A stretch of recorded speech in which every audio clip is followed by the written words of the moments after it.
ഉണ്ണിയെ, എന്റെ പൊന്നുണ്ണിയെ ചതിച്ചല്ലോടാ നീ. ഷടാ, കേരളത്തിലുള്ള മുഴുവൻ ആളുകളും സംസാരിച്ചിട്ട് പുരുഷന്മാർക്ക് നീതി വേണമെന്ന വിഷയത്തിൽ ഒരു വിധത്തില് കരക്കെത്തിക്കാൻ നോക്കുമ്പോഴാണ് ഇതുപോലത്തെ ഞരമ്പിന് ക്ഷതമേറ്റ ആളുകൾ വന്നിട്ട് പ്രസ്താവനകൾ നടത്തുന്നത്. പിന്നെ എങ്ങനെ കൂട്ടരെ നമുക്ക് നീതി കിട്ടുക? പുരുഷന്മാർക്ക് ഇവിടെ എങ്ങനെ അവരെ നീതി തേടി വരും? ഒരു കാര്യം ഉറപ്പാണ്, കേരളത്തിലുള്ള മുഴുവൻ സ്ത്രീകളും വീഡിയോ ചെയ്തിട്ട് ഇവൻ പറയുന്ന ശിക്ഷയൊക്കെ നടപ്പിലാക്കിയാൽ പോലും ഇവന്റെയൊക്കെ ക്ഷതമേറ്റ ഞരമ്പ് നന്നാകാൻ പോകുന്നുണ്ട് എന്ന് നമുക്ക് തോന്നുന്നില്ല. തൊട്ടതിനൊക്കെ ബലാത്സംഗം, നടന്നാ ബലാത്സംഗം, ഇരുന്നാ ബലാത്സംഗം. ഇവന്റെ സഹപ്രവർത്തകർ പോലും ചിന്തിച്ചിട്ടുണ്ടാവില്ല ഇവൻ ഇങ്ങനെ പറയുമെന്ന്. കാരണം എന്തേ?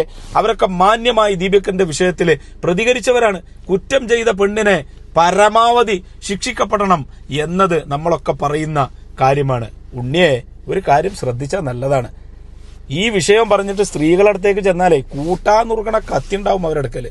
നിന്റെയൊക്കെ ഈ പ്രസ്താവന വന്നതിന്റെ ശേഷം അവരത് മൂർച്ച കൂട്ടി വെച്ചിട്ടുണ്ട്. വീട്ടിൽ പോലും വേസ്റ്റായി പോകും. ശ്രദ്ധിച്ചാൽ നല്ലതാണ്.